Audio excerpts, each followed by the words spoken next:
नमस्कार, मी डॉक्टर भूषण शानबाग आणि मी इथे आलोय तुम्हाला गोष्ट सांगायला आणि तुम्ही आलाय माझी गोष्ट ऐकायला. सरळ आहे ना, सोपं आहे. आणि तुम्ही सबस्क्राईब तर केलंच आहे. काय म्हणताय? नाही केलं? अहो करा की.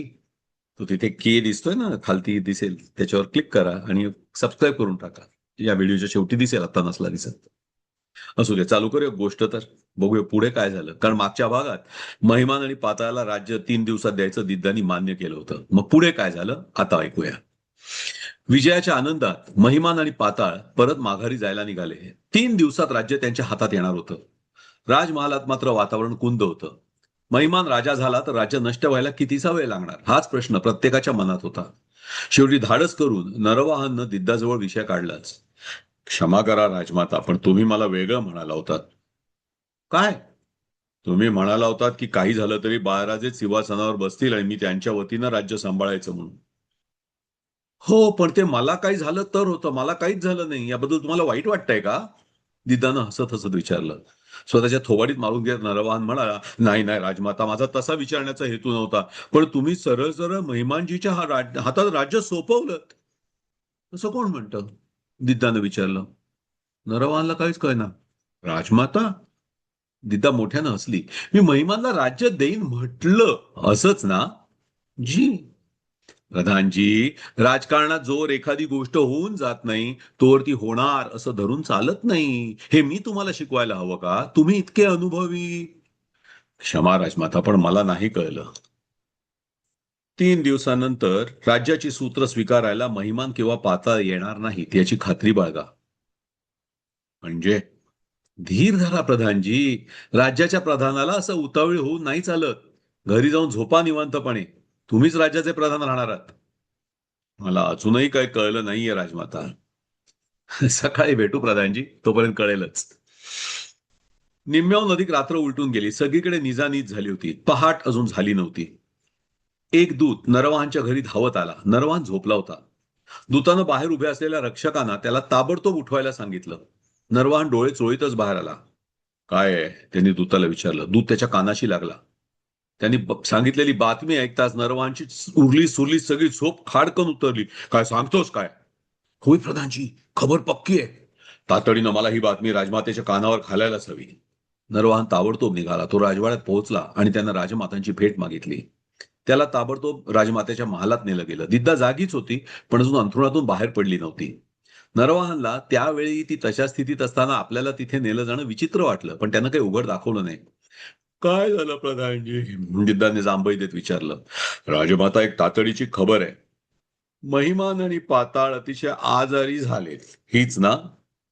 नरवान डोळे फाडून बघत होता. काय बघताय प्रधानजी?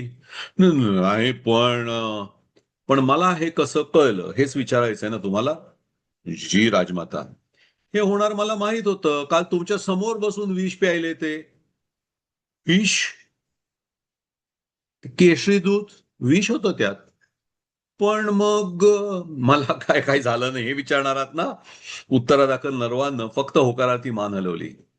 त्यांना मी काही खायला प्यायला दिलं तर ते खाणार नाहीत याची मला खात्री होती.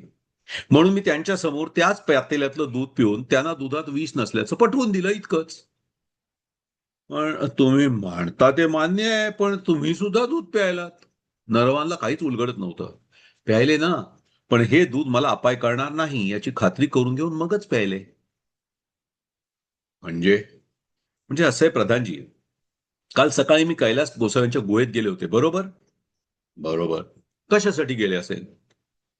मनाला शांती मिळवायला. दिदा मनापासून हसली. प्रधानजी, राज्याचा प्रधान इतका भोळा असून कसा चालेल? मी मी काही समजलो नाही राजमाता. कैलास गोसाव्याच्या गुहेच्या बाहेर एक गुंजांचं मोठं झाड आहे. काल मी तिथे गेले होते. तेव्हा ही वल्गा बाहेर गुंजा गोळा करत होती. आणि मग मग काय? त्या गुंजांचं चूर्ण दुधामध्ये घातलेलं होतं. ते आलं लक्षात, पण तुम्ही सुद्धा दूध प्यायला, तुम्हाला का नाही काही झालं? दिदा परत हसली. मी 3 प्रकारे मला विषयाची बाधा होऊ नये म्हणून काळजी घेतली होती. नाही झाली. पण तुम्ही काळजी घेतलीत म्हणजे काय केलं? पहिलं म्हणजे ते राजमहालात आल्यावर पण मी भेटण्यापूर्वी ते बाहेर बसले होते. तेव्हा मी जवळ-जवळ अर्धा शेर लोणी खाल्लं. लोणी हा या विषावरचा उतार आहे. आणि आणि काय नाही, दुसरं म्हणजे वलगानं पातेल्यात दूध मिसळल्यावर थोडा वेळ थांबवली. हे विष दुधात विरघळत नाही, त्याचे कण थोड्या वेळात खाली बसतात. मग वलगानं दूध पेल्यात ओतल्यावर वरवरचं दूध असलेला पेला तिनं मला दिला. खालचा बदामाची आणि गुंजांची पूड असलेला भाग त्या दोघांना दिला. आणि नरवांची उत्सुकता अजूनही पूर्ण झाली नव्हती. तरी मी थोडंसं दूध प्यायले, फक्त त्या दोघांना दूध पिणं सुरक्षित वाटावं इतकंच. इतक्यात आधी ठरवल्याप्रमाणे वलगानं बाळराजांना जोराचा चिमटा काढला, इतक्या जोरात की ते रडायला लागले. मग ती येऊन मला बोलावून घेऊन गेली. बाहेर गेल्यावर मी घशात बोटं घालून उलटी काढली आणि शक्य होईल तितकं दूध ओकून टाकलं. नरवान थक्क होऊन तिच्याकडे पाहत होतं. मग मी आणखी थोडं लोणी खाल्लं आणि मग मी राजमहालात आले, त्यांच्याशी बोलत राहिले. ते विष त्यांच्या अंगात भिनायला वेळ दिला, म्हणजे त्यांनी ते दूध ओकून टाकायला नको. आणि मग मी त्यांना निरोप दिला. आज हे होणार याचा मला पूर्णपणे अंदाज होता. राजमाता, तुम्ही प्रचंड धोका पत्करला होतात. हो ना. पण या दोन जहरी सापांचा नाश करायचा तर ते आवश्यकच होतं. आता ते उठणार नाही त्यातून. खात्रीनं राजमाता, खात्रीनं. पण राजमाता, त्यांना न्यायालयासमोर न देत नेता असा विषप्रयोग करायचा म्हणजे? प्रधानजी, आजवर कधी ते कायद्याच्या कचाट्यात सापडू शकले का? एकही साक्षीदार त्यांच्या विरुद्ध तोंड उघडायला धजत नाही अशी त्यांची दहशत आहे. मग सरळ आहे, जर कायदा ते मानत नाही तर कायद्यानं मी त्यांच्याशी वागायची पण गरज नाही. महिमान आणि पाता दोघेही खरंच त्यातून उठले नाहीत. लवकरच दोघांना रक्ताच्या उलट्या होऊ लागल्या, दोघे बेशुद्ध झाले. दुपारच्या वेळेपर्यंत महिमान मरण पावला होता. रात्रीपर्यंत पाताळचाही मृत्यू झाला. मात्र त्यांचा मृत्यू विषबाधेनं झाला असेल अशी शंका सुद्धा कोणाला आली नाही. त्यांच्या बरोबर आलेल्या रक्षकांनी मात्र काय झालंय बाहेर पसरवलंच. त्यात लोकांनी मिरची मसाला घालून बातम्या पुढे पसरवल्या. तुम्हाला माहितीये का, ज्या दिवशी दोघं राजमातेला भेटायला गेले त्या दिवशी राजमाता कैलास गोसाव्याच्या गुहेत गेली होती. हो, कशासाठी? काहीतरी जारण मारून चेटूक केलं म्हणे तिने तिकडे. बापरे, हो काय सांगताय, काय भयानक आहे. चेटूक वगैरे नाही, तिने विष दिलं असणार त्यांना, कोणीतरी म्हणालं. कसलं विष? दोघांबरोबर रक्षक होते, ते म्हणतात ते फक्त केशरी दूध प्यायले आणि आधी राजमातांनी ते दूध प्यायलं होतं. ती खात्री करून मगच प्यायले. तिला काहीतरी झालंच असतं ना. कुतर्क चालू होते. त्यात नरवहांच्या माणसांनी चेटूक झालं असल्याची बातमी पसरवायला सुरुवात केली. राजमाता दिद्दा अभिचारिणी म्हणजे चेटकीण असल्याच्या बातम्या संपूर्ण राज्यात पसरल्या. तिची दहशत सर्वांना वाटू लागली. अहो, कैलास गोसाव्यांनी तिला चिचूक शिकवलं म्हणे. असेल बाबा, या साधू गोसाव्यांकडे काय काय विद्या असतात देवाच ठाऊक. हा, हिमालयात तपश्चर्या करून ज्ञान मिळवलं त्यांनी म्हणतात. हो, कैलास गोसाव्यांना अनेक भूत सुद्धा वश होती असं मी ऐकून होतो. हो, होती होती, अनेक वेळा त्या डोंगरावरच्या गुहेत भूतांचा नाच चालतो म्हणतात. एका मागून एक काळी जादू, चेटूक. लवकरच दिद्दाची ख्याती एक चेटकीण राणी म्हणून पसरली. फक्त या राजमातेला राजकारण आणि मानवी स्वभावाचं किती सूक्ष्म ज्ञान आहे हे या प्रसंगानंतर नरवाहन समजून चुकला होता.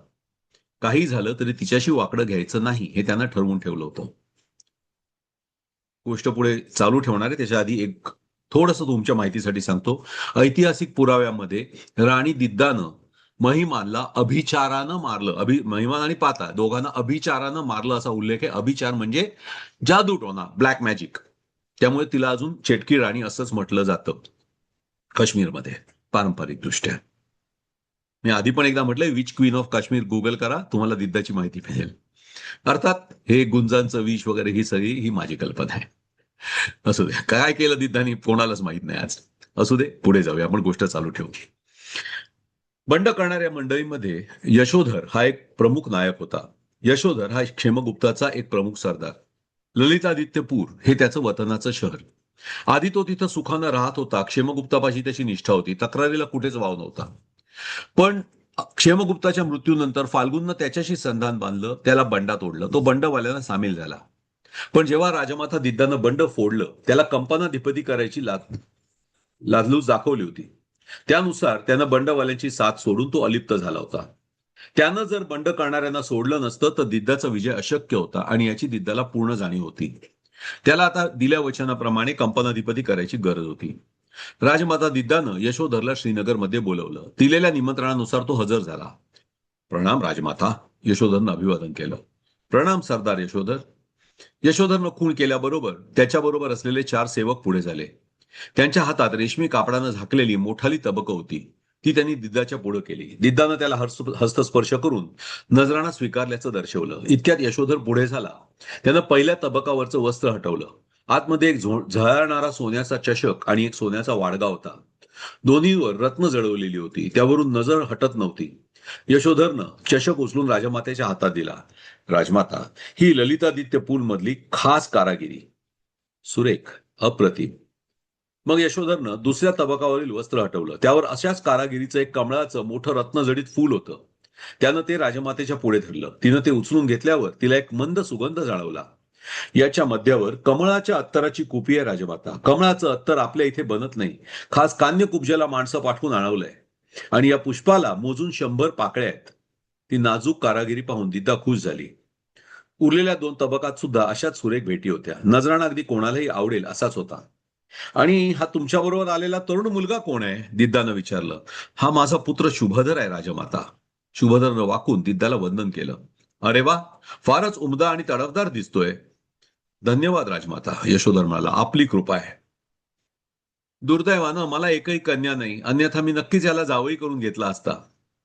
आपले विचार दिसू न देण्याचा शुभधरनं कितीही प्रयत्न केला तरी त्याच्या गालावर थोडी लाली फुललीच. दिद्दाच्या नजरेतून ते निसटलं नाही, पण तिनं विषय बदलला. सरदार यशोधर, आज आम्ही तुम्हाला इथं आमचं वचन पूर्ण करायला बोलवलंय. आज्ञा राजमाता. इथं असे पुढे या. यशोधर पुढे आला. मग दिद्दानं एक टाळी वाजवली. एक सेवक मोठं सुवर्ण तबक घेऊन पुढे आला. दिद्दानं त्या तबकाला स्पर्श केला. मग ते तबक यशोधरच्या पुढे नेलं गेलं. त्यानं सुद्धा तबकाला स्पर्श करून ते स्वीकारल्याचं दर्शवलं. यात तुमची कंपनाधिपती पदाची वस्त्र आहेत यशोधर. पुढल्या वेळी याल तेव्हा घालूनच या. आणि यात तुमचा कंपनाधिपती असल्याचा शिक्का सुद्धा आहे. धन्यवाद राजमाता. ललितादित्यपूर इथून जेमतेम 10 कोसांवर आहे. त्यामुळे तुम्ही जरी ललितादित्यपूरला राहणार असाल तरी आमची हरकत नाही. पण दर आठवड्याला एकदा तरी येऊन तुम्ही आम्हाला भेटलं पाहिजे, दिद्दानं सांगितलं. येईन राजमाता. आणि मधून मधून या तरण्या बाण युवकाला सुद्धा आणलं पाहिजे. असे तरणे बाण नौजवान पाहिले की आम्हाला सुद्धा तरुण झाल्यासारखं वाटतं. सगळेच हसले. खरं आहे राजमाता, प्रधान नरवाहन म्हणाला. नाही तर राजकारणात सगळे ज्येष्ठ, पण असे तरुण राजकारणात आले तर नवे धाडसी विचार मनात येतील. अन्यथा सगळे फक्त सुरक्षित विचार करत राहतील. लवकरच यशोधरला ललितादित्यपूरला जायची अनुमती दिली गेली. कंपनाधिपती हे सैन्यातलं कंपनेश म्हणजे सेनापती रक्काच्या खालोखालचं पद.